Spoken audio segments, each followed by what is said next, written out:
before Richard stands up and takes us through the report, I just noticed there's been some interesting reaction already this morning to the report, because it really is an important publication. There's lots of really interesting things to discuss. Andy Tarrant from People's Pension said the report is an important contribution. Caroline Abrahams from Age UK says that the report sets out a really positive agenda for pension saving. And Tom Thale from Hargreaves Lansdowne said, this report captures a lot of the key thinking on how to move forward with pension policy from here. So everyone's talking about it. So Richard, let's hear about what you could say about it. Okay. Thank you, Simon. This is our second substantive report in the Hitting the Target work stream. The first, which was provisionally titled A 10-Year Vision, but eventually Hitting the Target Delivering Retirement Outcomes, set out our analysis of the pension system as it is now and what it will look like and do over the next 10 years. It then identified some weaknesses and consulted on some solutions to those weaknesses. Now, we were absolutely delighted, in fact thrilled, by the quantum and quality of response that we got to that consultation. Over 100 people from over 50 different organisations fed into that, and as I say, the quality was really high as well. This report then is a follow-on from that, and as the title suggests, it's our final recommendations. Those initial suggestions that we made, now polished and refined in the wake of that consultation. The state pension, private pension provision and property assets are the most significant sources of wealth most people possess. Beyond these, most people have very limited wealth, whether that's cash, investments, savings or housing equity. Nevertheless, we believe that the current retirees, the current generation of retirees, are in general well placed to meet the cost of retirement and to live the standard of living that they want to live. The average pensioner at the moment, from combined income of state and private provision, has an income of around £16,000 a year. However, that's not sustainable. That's not going to last. It's going to change. Future generations are much less likely to have the same value of assets, given the lower levels of pension contributions, the slow death of defined benefit, early life debt, and the decline in home ownership levels. So unless more money is set aside by more people, and unless we can make more efficient use of what they do save, unless we can help them to make better decisions about their future, many more people will not be able to cover the cost of later life. Our research shows that only 23% of working age adults think they know how much they want to save in order to achieve an adequate retirement income. And if you think that number's high, that's because they think they know how much they need to save. In part, this is because UK financial literacy is very, very low. The 2015 UK Adult Financial Capability Survey showed only 22% of people are unable to read a bank statement, and fully 40% of people don't understand the impact of inflation on their savings. But it's also because current guidelines, the Joseph Rowntree minimum income standard and the Pension Commission's target replacement rate, are underused and misunderstood, or not widely understood. So we, the PLSA, and nearly all of those who responded to our consultation, believe that the UK should develop and implement a series of retirement income targets to leverage the well-documented psychological mechanism of goal clarity, which will build on the current analysis of what people need in retirement and are well promoted. How can we bring more people into savings?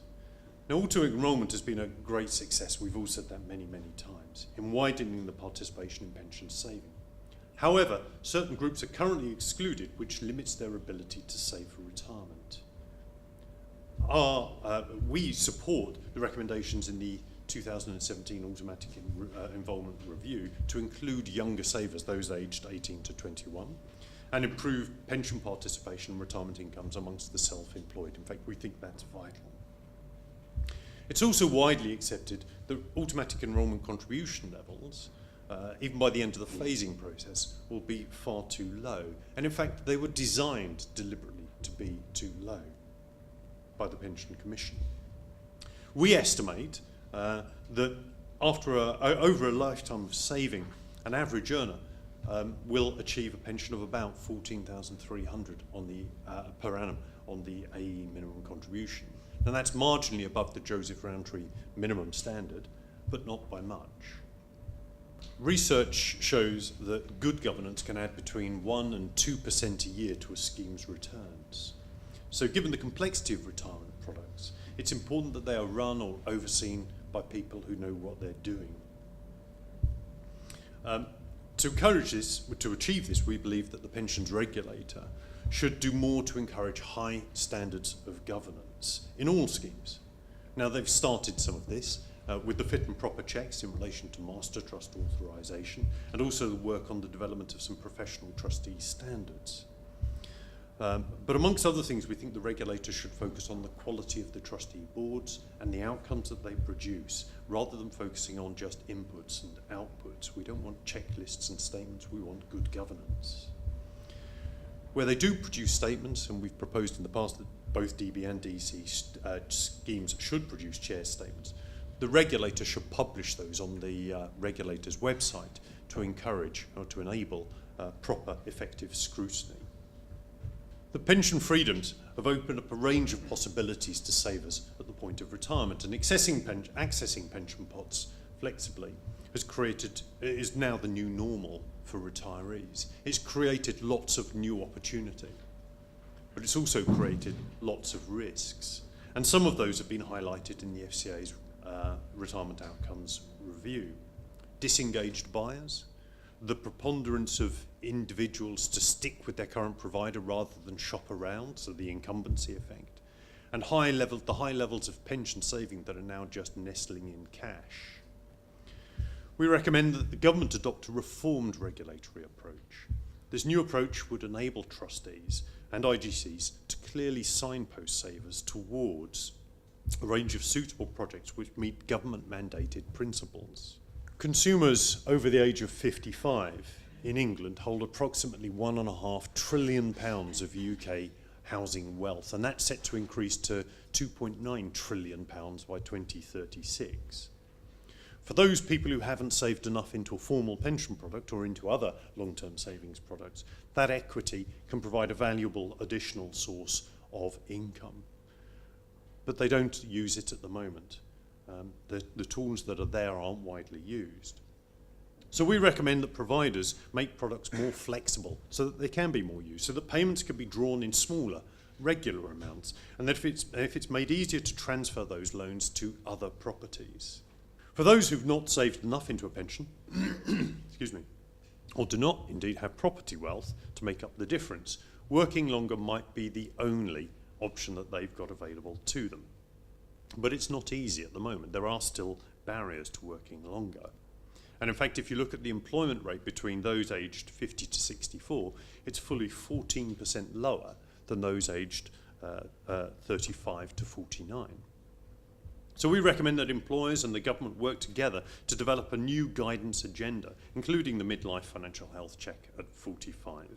Savers have a low level of engagement with their retirement savings. Poor engagement is partly because people feel disconnected from their pension savings, partly because of the low level of financial understanding, and partly because of a lack of trust. For example, the UK Adult Financial Capability Survey found that 51% of people focus on their current spending needs as opposed to on their long-term spending needs. Now, we think this should change. We should actually aim for really fantastic engagement with every single one of those savers. And as a start, we're recommending that the retirement income targets are adopted, widely used, and displayed on the pensions dashboard. So we've proposed this package of reforms. They're wide-ranging, and some of them are radical. They provide a groundwork for a new retirement settlement that will enable savers to feel secure in the knowledge that they will have adequate savings in retirement. Not everything can be done at once, so we've set out a timetable for the implementation of our recommendations. Some, like the retirement income targets and the dashboard, should go live in 2019. Others, like increasing automatic enrolment contributions, will take longer to achieve. The progress made over the course of the last decade, the simplification of state pensions, the introduction of auto-enrolment, the successful introduction of auto-enrolment, shows that with a clear sense of direction, government, regulators, employers and the industry can deliver ambitious objectives. These recommendations, if adopted, which we hope they will will make the next decade just as successful. And it's been a pleasure for the all-party group over the last year to, I think, have been to 3 or 4 events around this consultation and the, I think, very worthwhile ideas. And I think a report which, I think sets out the landscape perfectly well, and I think has some very useful ideas that I think we'd all hope that the government can take forward. I suppose, being a politician and not a pensions expert, I'll express things in simple language, which might be hopefully a nice thing for the industry at times to work a bit further towards. But I think what we want is to have everybody understanding how much they need in their retirement, knowing how much they need to save at various points of their working life, saving it into good quality schemes that will look after their interests and give them a decent rate of return, keeping up to date with how they're performing or if they're on track to meet their own aspirations throughout their working life. And then when they get to retirement, having a good range of products to choose from and understanding which ones actually meet their own needs. I think it's pretty clear that people have no idea how much they're going to need in their retirement or how much they want. And even if they did, they'd have probably no idea how much they'd need to save at various points of their working life to get anywhere near those targets. So I think all the various ideas and proposals for how you make people understand pensions better, if you don't know what you're aiming for and where you are, they all become sort of like very confusing numbers on a very complicated statement that you get sent every now and again, and therefore you open it, if you're lucky, and then file it in the usual place. So I actually think that the very powerful idea of giving people in an understandable way how they can work out what their own target is, what that means in terms of their lifestyle in retirement, and then they can track their progress into getting there, has to be a very important part of the pension mix. I think you have in here many, many ideas that will fix or make real progress towards achieving those simple holy grails of pensions. I guess as a select committee member, I should say the timescales are far too long. Can't we fix some of this before 2030? But I think we have to accept there is no magic fix for pensions. At times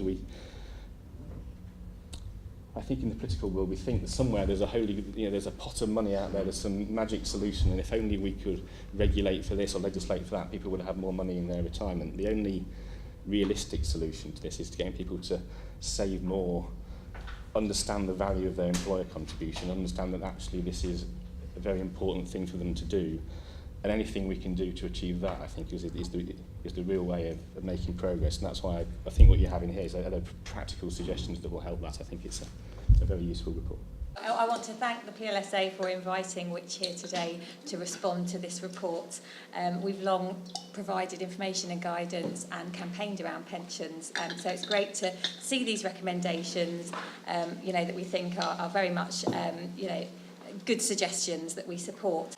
Clearly there's consensus about the benefit of having retirement income targets.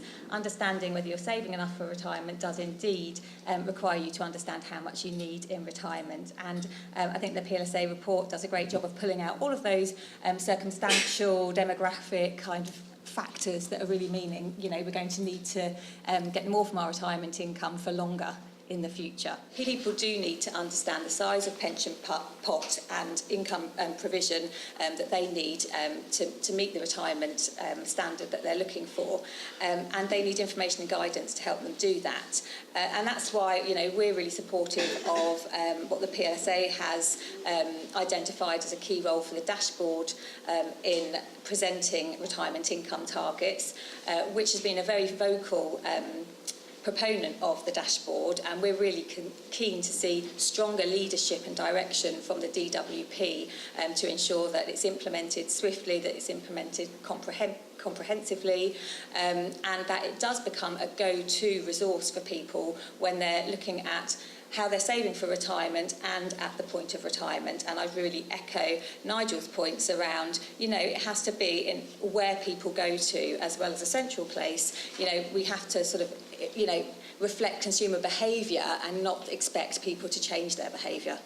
And so, you know, the potential for presenting targets alongside projections that show, you know, if you can keep saving at the rate that you are, you won't meet your retirement income target could be really powerful. It could really prompt people to think differently and look at how they could save more and indeed save earlier.